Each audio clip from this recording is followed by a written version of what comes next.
Hello everyone and welcome to On the Couch with Olayems.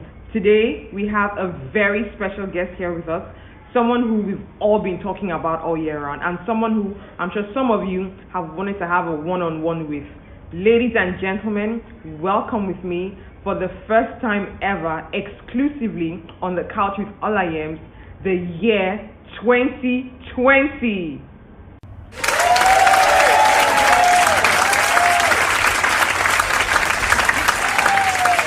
Thank you so much for being on the couch. It's great to have you here. Thank you for having me. So, let's start with all the wonderful people that we lost this year. We lost Kobe, we lost Chadwick Boseman, Sean Connery, RBG, Diego Maradona. Why did you take all these wonderful people away from us?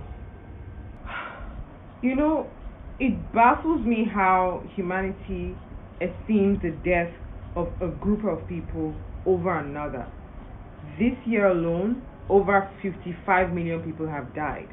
And before you blame that on 2020, did you know that in 2019, the growth rate in the number of deaths between 2018 and 2019 was 0.44%? Do you know what the growth rate in the number of deaths between 2019 and 2020 is? You're going to tell us. 0.44%, the same as 2019. So 55 million people died in 2020, 0.4% more than the number of people that died in 2019. And you're asking me about celebrities? Next question, please. Okay. We'll be right back. Okay. Let's move on from death to forest fires. There have been more fire alerts around the world in 2020 than last year.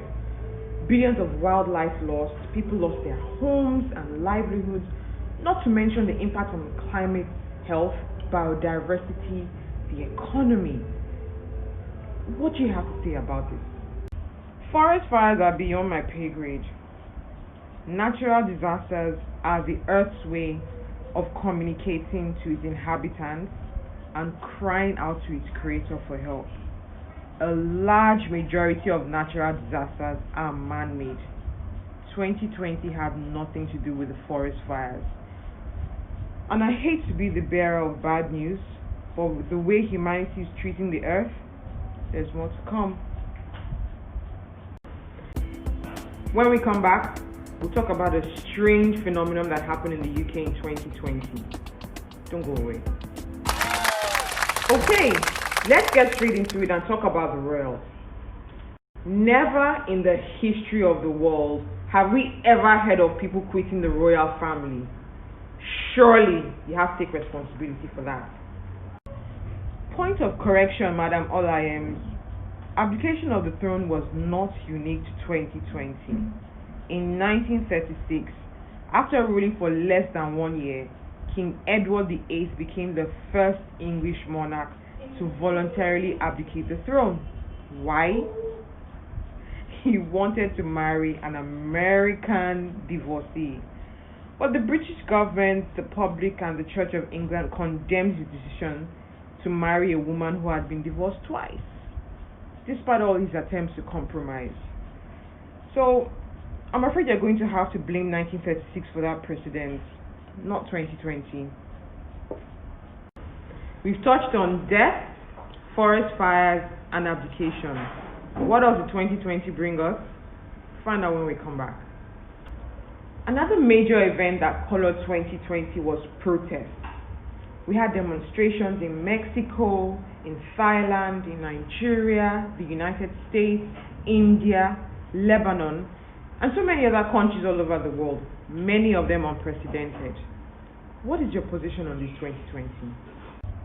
Are you seriously going to let 1 year take the blame for the culmination of events that happened in previous years?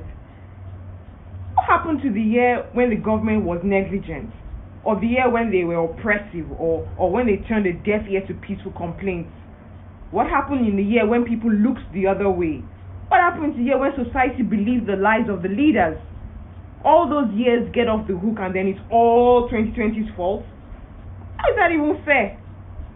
When we come back, the topic you've all been waiting for, the coronavirus.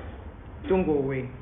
Before I ask about the global pandemic that took us all by surprise and has changed the way we live forever, I have noticed that in all your responses, you have referred to yourself in the third person. It's almost like you don't want to take ownership of your role, or is that how years refer to themselves? Humans, you will never cease to amaze me. You're always thinking of something higher, something deeper, something more mysterious, when reality is staring you in the face. You're always learning, but never able to come to the knowledge of the truth. Can you not see? Can you not discern? 2020 had nothing to do with all of this. 2020 had nothing to do with the coronavirus. Why do you think it's called COVID-19, for goodness sake? It was all you human beings' fault. It was all your fault.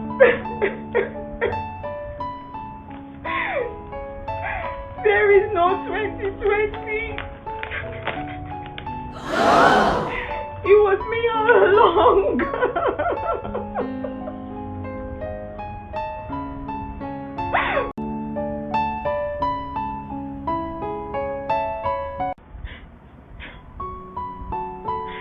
By the middle of 2019,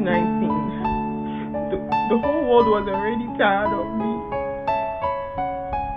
As early as October, people had already signed out of the year and stayed looking forward to 2020. Everywhere I looked out, I would hear, I can't just wait for this year to end. Can this year end already? So I said I would make 2020 so bad. You people will be begging for me, begging for 2019 to come back.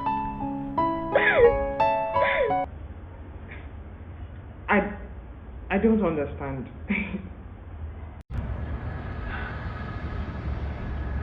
I manipulated the crossover ceremony so that 2020 couldn't access the earth. And I planned to continue my reign of terror. But as soon as I took over the year, I knew that I had made a great mistake. The natural order of things collapsed, and things started happening beyond my control.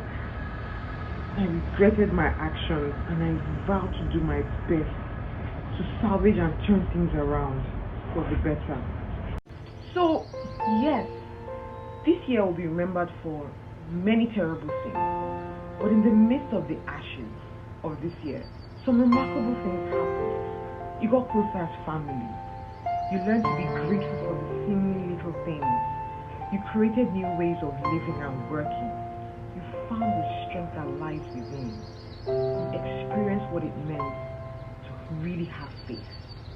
You got more creative, and I dare say some of you achieved even more things than you thought you were physically and emotionally capable of. I have a few more days left before I leave. I'm going to leave this time. But I hope, like me, you focus on the positives of this year. The things that made you smile, the things that made you stronger, the things that made you grateful. Thank you. What are your thoughts on 2020? Thank you for joining us. Goodbye.